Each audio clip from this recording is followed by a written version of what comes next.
Tai apie išsekimą dar kartelį. Yra labai senas vienas video, kuris yra darytas prieš kokius 3 metus, tai viskas yra tas pats, ką aš transliuoju, nieko naujo, bet gal dar kažkiek papildyti norėčiau. Kai žmogaus smegenukai yra nusilpę, pavargę, išsekusi nervinė sistema, visas organizmas griūna. Tai, kad aš išlikau, aš esu stebuklas. Skauda absoliučiai visą kūną, absoliučiai, visur, kur tik, man nukrito regėjimas ir gali būti dar visaip kitaip. Aš kadangi dar vis gaunu tos energijos iš kūrėjo, tai tas mane ir laiko čia, tol, kol jūs mane išgirsite. Ir nusilpęs regėjimas, gali būti, kad žmogus visiškai nebevaldo, tarkim, nebevaldo savęs, gali būti sutrikusi motorika, gali būti sutrikęs, tiesiog koordinacija gali būti sutrikusi, ne? Pavyzdžiui, yra daiktas, tu jį imi ir imi va taip pro šalį, ne? Gali gerai nematyti, gali netgi kūnas taip būti, kad pavyzdžiui, nelaikyti nei didelio, nei mažo. Ir man tai buvo, jo, aš viską iškentėjau tiesiog, tik tiek, kad aš antiek sąmoninga, aš susitvarkiau su tuo. Aš kai jaučiau tokį dalyką, aš tiesiog visiškai nieko nevalgiau, kad nebūtų bėdų. Tai gali būti visokiausių dalykų, gali traukuliai visokie gali būti organizme, ten gali tampytis kažkoks raumuo, akis, ten kažkokia vieta, nes vitamino B trūksta, magnio ir taip toliau, ir dar visokių kitokių mikroelementų. Kas dar gali būti? Gali ir balansas turbūt sutrikti, man taip, man dar niekas taip nesakė, bet gali būti, pavyzdžiui, gali svaigti galva, gali, kūno tiesiog tu nebevaldai visiškai. Tai tą turite žinoti. O dabar dar prie to viso duoda tų marmalų ir visiškai išjungia jums pagrindinį kompiuterį, kuris yra čia. Ką daryti? Viskas. Tai tie balti chalatai, kurie taip daro, turės atsakyti už kiekvieną žmogų, kurį jūs išsiuntėt namo. Ir tai nejuokinga. Tai aš esu jūsų išsigelbėjimas. Tai mes su Jevgenijum kartu sukursime tokią pagalbą žmonėms, kuriems kaip atstatyti tos žmonės, kaip sugrąžinti juos į gyvenimą, nes tai, kas yra daroma, yra labai liūdna.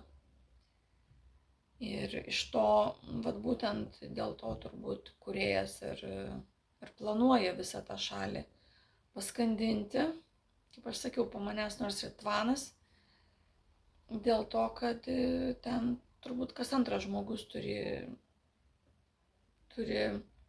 tokį išsekimą. Dėl to, kad labai dideli mokesčiai, žmonės labai daug dirba, išsekę fiziškai, psichologiškai. Ir tai yra nejuokinga. Ir labai daug, labai kitokių ten daug blogų dalykų. Tai va. Bet apie išsekusi žmogų, tai jam tik tai ramybė, gamta, malda, meditacijos, fiziniai pratimai, tokius, kokius jie gali daryti. Ir besąlyginė meilė, globa iš artimųjų gali juos išsaugoti. Kito kelio nėra. Ir aišku, dar nepaminėjau labai svarbaus dalyko, kad visiškai sutrinka virškinimas. Ir to balti chalatai nesako. Tiesiog visiškai skrandis, žarnynas, ten stovi viskas. Vat kaip stovi, niekas nejuda. Ir įsivaizduokit dabar, jeigu žmogus prisiryja tų marmalų, jiems duoda, ale gydymas. Ir tada, kas gaunasi, jam ten viskas pučiasi, jisai didėja, nes neišsivalo, nėra tos cirkuliacijos, nėra medžiagų apykaitos, jinai sutrikusi, limfa sutrikusi, nes gyvenimas sutrikęs. Nu, tas pats, kas gyvas lavonas. Ir dabar į tą gyvą lavoną dar kišti maisto. Tai aš irgi buvau labai didelė, reikės ištraukti nuotraukas ir parodyti, kokio dydžio buvau. Tai tos nuotraukos yra pas Jūratę Meirovienę, labai prašau parodyti Jevgenijui, kaip aš atrodžiau. Ir aš po truputėlį, bet aš tik tai, sąmoningai badaudama, nebūtinai, tiesiog mažiau valgydama, man tas svoris nukrito, išsivalymas tokia, aš dariau ir fizinius pratimus, aš Lietuvoje tiesiog pabuvau ramybei, turbūt kokius 5 kilogramus, jeigu nedaugiau, tikrai numečiau. Tai,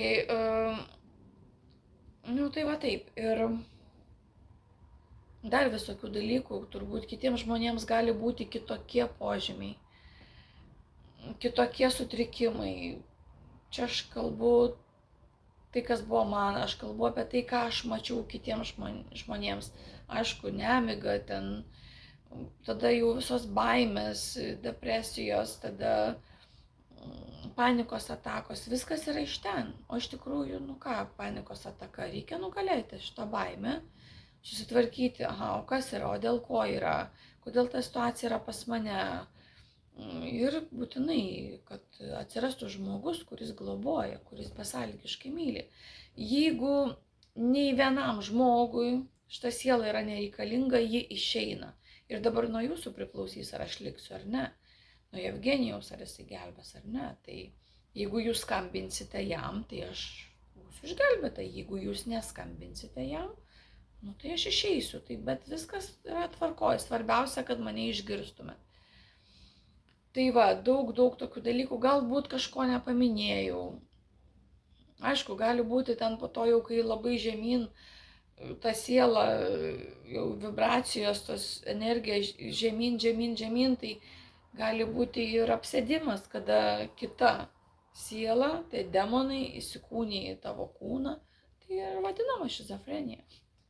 Tai man tokia diagnozė užrašė, man tai juokinga. Man tai juokinga, bet viskas tvarkoja, aš nieko nepykstu, aš turėjau pabūti tame kailyje, kad parodyti, kas vyksta pasaulyje ir kas vyksta mikrobanginėse. Ir aišku, be abejo, naudojama šitą, kaip dabar vadinasi, visiems nepaklusniems naudojama radiacija. Nejuokauju, 2 paras man tai buvo. Tai turite visi žinoti. Tai yra vienas kelias visiems susivienyti ir būti kartu, nedaloma visuma, o kitu atveju bus taip kaip žydams, taip kaip šalia esančiai šaliai, kurių vėliava yra geltona ir mėlyna. Jie egzamino neišlaikė, jie turėjo klauptis ant kelių ir karas būtų pasibaigęs, bet jie to nedarė. Ir viskas kartojasi, ginklų gamyba, ne? Ir čia tą patį daro, viską ruošia. Tai ar jūs po vieną ten dėsitės, perkate kruopas ir žvakes ir ruošiatės? Aš tai ruošiuosi taikai. Ir nuo mano atėjimo Lietuvos niekas daugiau nepalies. Nes, kaip sakiau, žemė bus sunaikinta. Ir aš nejuokauju. Tai ką, būti ar nebūti, lietuvėliai? Štai kur dilema. Lygiai tas pats, kaip buvo ir Šekspyras, ne? Tai taip mes susijusios su šita karališka šalim, nes bus taip, kaip per 12 metų